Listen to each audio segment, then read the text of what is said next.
Boa noite. Eu sempre costumo dar graças ao nosso Deus por esse momento especial de nós compartilhar a palavra do nosso Senhor. Então, eu peço que aos irmãos, por gentileza, abrem suas Bíblias em Gênesis capítulo 17. Gênesis capítulo 17. Nós vamos falar hoje à noite andando na presença de Deus.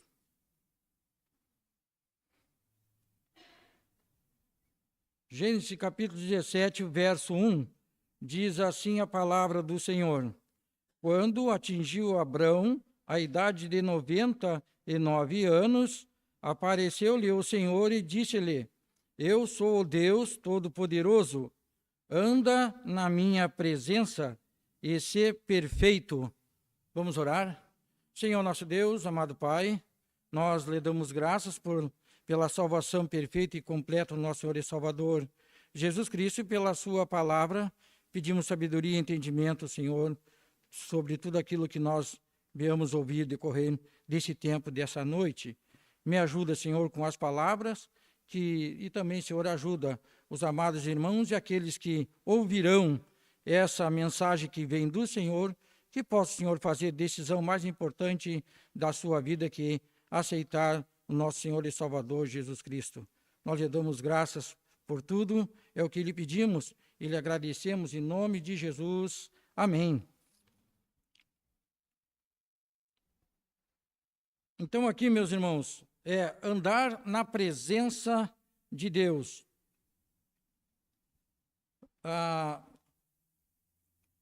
Aqui Deus revela a Abrão qual é o caminho da perfeição. E também todo aquele que crê em Deus, está buscando conhecê-lo mais, também recebe essa verdade, ou seja, a perfeição de Deus. Nós entendemos e já ouvimos, aprendemos que quão gracioso é e contente, vamos dizer assim, a alegria de estarmos na presença de Deus, de estarmos caminhando no caminho de Deus que é perfeito. Mas o que é andar na presença de Deus? Hoje, reunidos, nós andamos na presença um dos outros.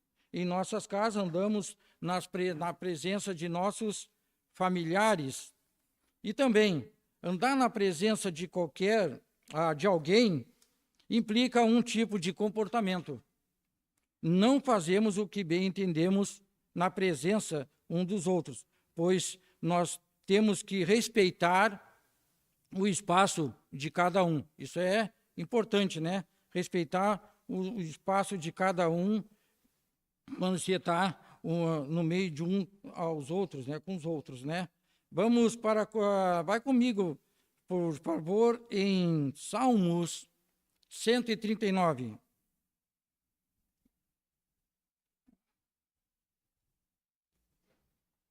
Salmos 139.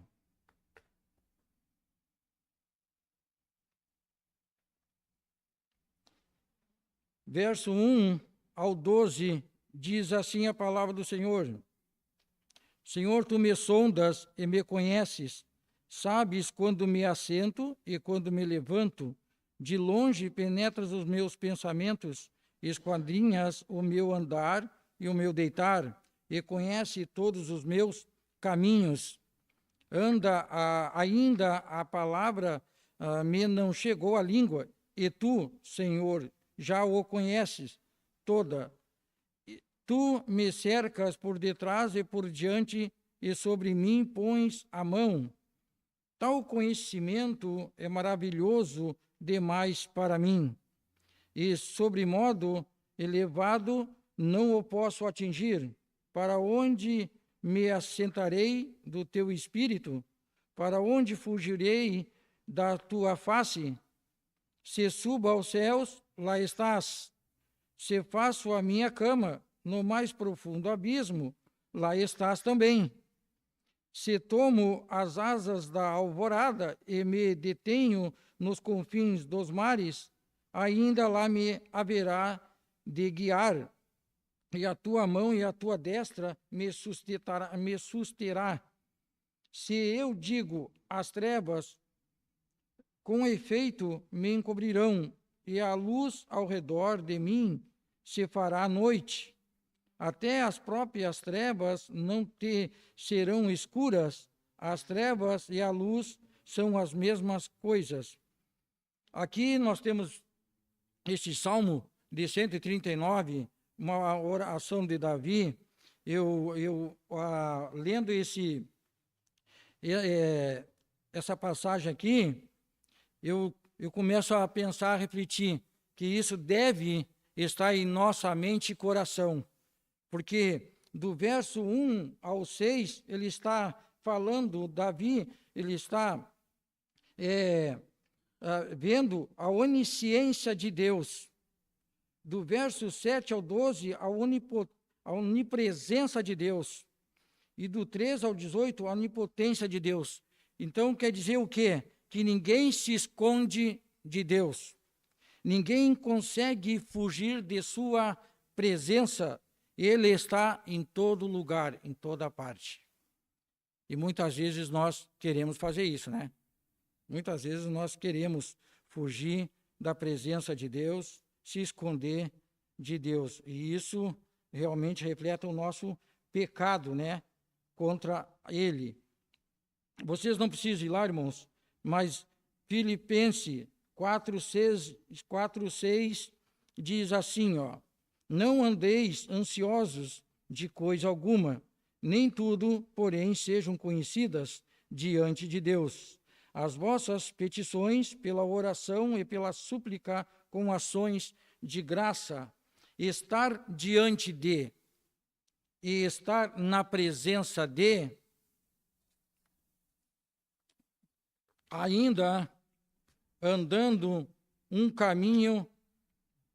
Quem anda num caminho, anda no caminho e anda na presença de Deus. No caminho de Deus, os caminhos de Deus não são os nossos caminhos. Outra coisa que em Isaías, também você não precisa ir lá, 55:8 diz: porque os meus pensamentos, diz Deus, porque os meus pensamentos não são os vossos pensamentos, nem os vossos caminhos. Os meus caminhos, diz o Senhor. Então nós podemos ver que realmente o caminho do Senhor, ele é perfeito. E hoje muitas vezes nós queremos tomar ou fazer um caminho diferente do que de Deus.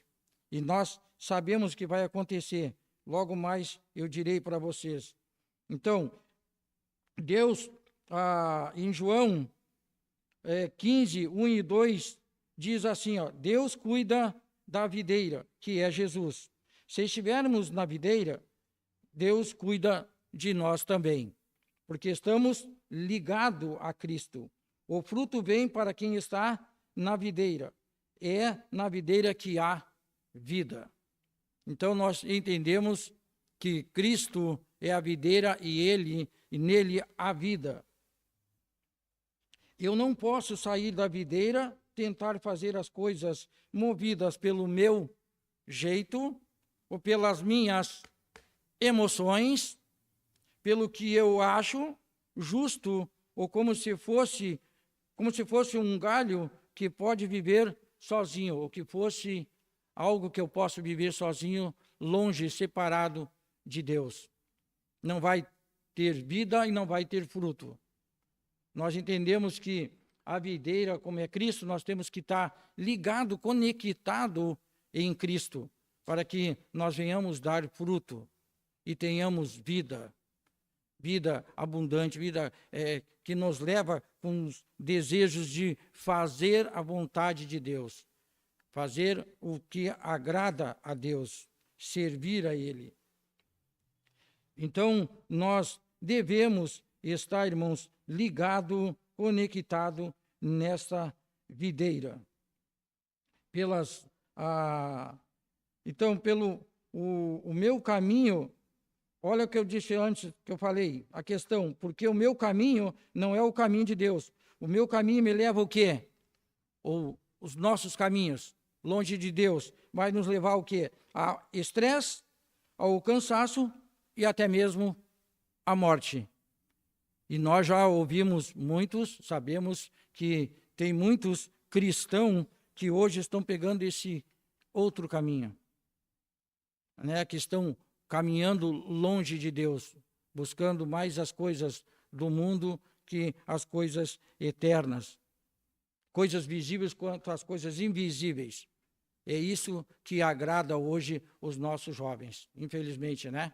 E até mesmo gente de idade também, né? Que depois de tanto tempo, às vezes muitos na igreja não querem mais participar, né? Do nosso, de estar em nosso meio. E assim, mas é Deus que cuida dos corações, Deus que é justo e perfeito. Então, só cabe a nós orarmos por esses irmãos que estão afastados, que estão andando em caminhos diferentes, que não é o nosso Deus, que é perfeito, e nós, então, assim, devemos orar por esses.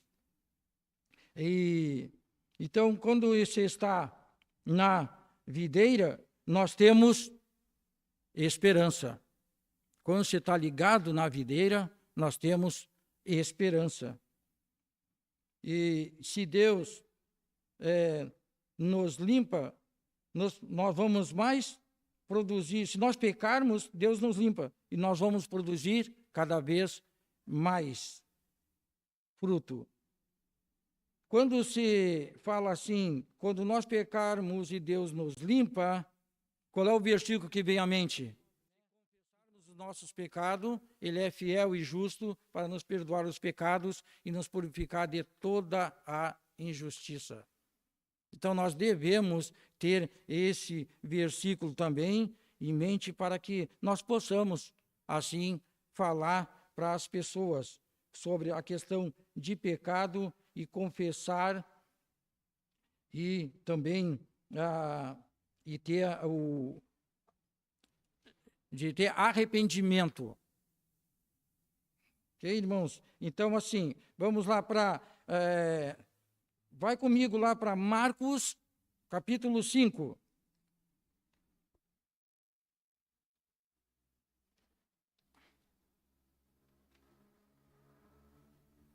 Marcos, capítulo 5,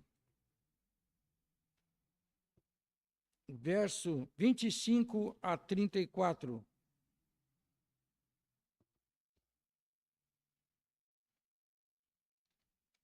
Deixa eu ver se eu estou certo aqui. Ok. Marcos 25 a 34 diz assim, ó. E aconteceu que certa mulher que havia 12 anos vinha sofrendo de uma hemorragia e muito padecera à mão de vários médicos. Tendo despedido tudo, quando possuía, sem contudo nada aproveitar, antes, pelo contrário, indo a pior, tendo ouvido a fama de Jesus, vindo por trás dele, por entre a multidão, tocou-lhe as vestes, porque dizia, se eu apenas lhe tocar as vestes, ficarei curada. E logo lhe estancou a hemorragia e sentiu no corpo estar curada do seu flagelo. Jesus, reconhecendo imediatamente que dele saíra poder, virando-se no meio da multidão, perguntou, quem me tocou nas vestes? Responderam-lhe, seus discípulos, vês que a multidão te aperta e dizes, quem me tocou? Ele, porém, olhava ao redor para ver quem fizera isto. Então, a mulher, atemorizada, tremendo, conscia no que nela se opera, veio, prostrou-se diante dele e declarou-lhe toda a verdade. E ele lhe disse, filha, a tua fé te salvou. Vai-te em paz e fique livre do teu mal. Jesus tinha poder aqui, virtude do Espírito Santo, para se manifestar, porque buscava a presença de Deus. E nós temos um grande exemplo aqui, é de Jesus, né? Um homem que orava, um homem que buscava e está sempre na presença de Deus. Em Lucas 6,12, diz assim, ó, naqueles dias retirou-se para o monte a fim de orar, e passou a noite orando a Deus. Por que seria que Jesus orava tanto? Por que seria que Jesus buscava tanto estar na presença de Deus? Porque ele era um homem de oração. Porque Jesus não passava a noite, ele não passava a noite orando para recarregar baterias que iriam descarregar durante o dia, que ele fazia o bem, que ele curava as pessoas. Ele permanecia, porque ele sempre permanecia na presença de Deus. Ele sempre buscava a presença de Deus. E tudo que ele fazia, em tudo que ele fazia. Então, essa mulher que foi curada da hemorragia encontrou Jesus quando se deslocava para a casa de Jairo, a fim de orar pela filha dele. E Jairo, nós sabemos que diz lá, né, que é o chefe da sinagoga. Então, Jesus foi até ela. Onde Jesus passava, multidões eram curadas. Por quê? Porque Jesus sempre buscava a presença de Deus. Ele dependia de Deus, confiava em Deus. E assim é nós, irmãos. Nós não fazemos cura de forma nenhuma.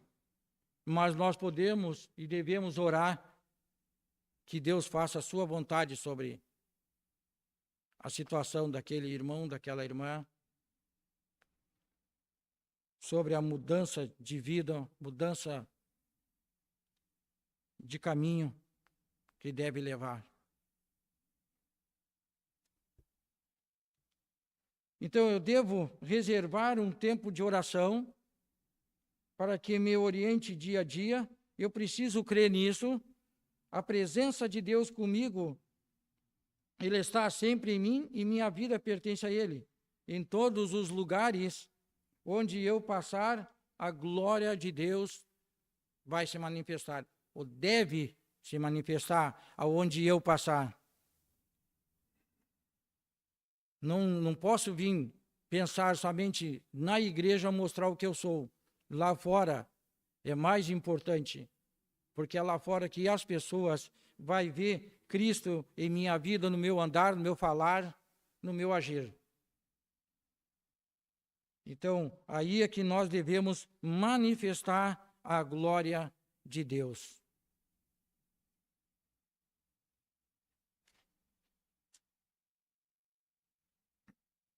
Em todos os lugares e momentos.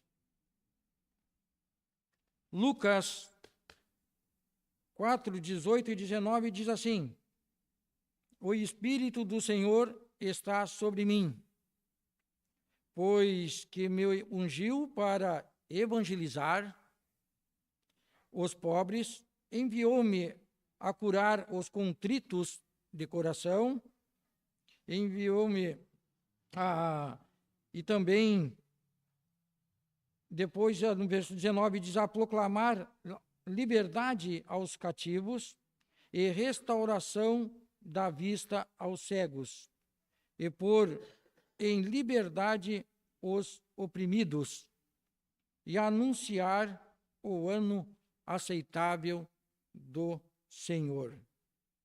Então, o que nós temos que aprender com isso? Que nós precisamos, devemos evangelizar, proclamar e anunciar. essa é um privilégio nosso de servir o nosso Deus, de andar no caminho, de buscar a sua presença, de estar na sua presença, é fazer evangelismo, proclamar e anunciar, falar do amor dele a todos nós, a todas as pessoas. Aí nós sabemos, né? Quando fala em amor, nós sabemos João 3,16, né? Porque Deus amou o mundo de tal maneira que deu o seu Filho unigênito para que todo aquele que nele crê não pereça, mas tenha a vida eterna. Precisa pagar? Nada. Claro que não. Pagar pela salvação? De jeito nenhum. Efésios 2,8 diz que pela graça sois salvos, mediante a fé. Isso não vem de vós, é um dom de Deus. Não vem de obras para que ninguém se glorie. Então, nós temos a palavra do Senhor, nós temos versículo para que nós podemos, assim, anunciar as pessoas e falar a elas, orientar, guiar elas e mostrar o caminho. João 14,6, Jesus diz, eu sou o caminho, a verdade e a vida. Ninguém vê ao Pai senão por mim. Então, nós devemos anunciar, proclamar e evangelizar. Esse é o mínimo que o nosso Deus requer de nós. É essa obediência, servi-lo, honrá-lo, glorificá-lo. E assim, se nós estamos no caminho, na videira, nós vamos dar fruto. Nós vamos dar fruto. Pode ter certeza, se nós estamos ligados, conectados na videira, nós vamos dar fruto. E nosso Deus vai receber toda a honra e toda a glória. Eu gosto desse versículo que diz aqui, ó, como falou, em anunciar o ano aceitável do Senhor. Quando eu tenho oportunidade de falar com alguém de Cristo, eu digo assim para a pessoa, em Coríntios, 2 Coríntios 6,2 diz que eis aqui agora o tempo aceitável, eis aqui agora o dia da salvação. Então, aquela pessoa, a gente não podemos, de forma nenhuma, forçá-la a pessoa a fazer decisões. Mas sim, alertar ela que garantia ela tem, ou eu mesmo tenho, para falar com ela o amanhã de Cristo. Se eu estou falando hoje, amanhã eu não sei se eu vou continuar falando com ela. Ou vice-versa, se ela vai poder me ouvir. Que garantia? Ela tem o quanto eu tenho. Eu tenho a esperança, eu tenho a certeza. Mas a pessoa com quem eu estou falando. Então, irmão, nós devemos anunciar, evangelizar, proclamar a verdade do nosso Deus. Procuramos andar na presença de Deus. Amém? Vamos orar? Senhor nosso Deus, amado Pai, nós lhe damos graças pela sua palavra. Agradecido, Senhor, por essas palavras. E também nós agradecemos pelo privilégio de andar e buscar a sua presença, para que o Senhor venha, Senhor, assim nos usar para a honra e glória do Senhor. Que o Senhor esteja sempre em nossos corações, mente, para que possamos, Senhor, fazer decisões agradáveis. É servir o Senhor, aonde nós devemos, Senhor, evangelizar, proclamar a sua palavra, Senhor. Nós somos gratos por esse momento, por esse tempo. É o que nós lhe pedimos e lhe agradecemos, em nome de Jesus. Amém.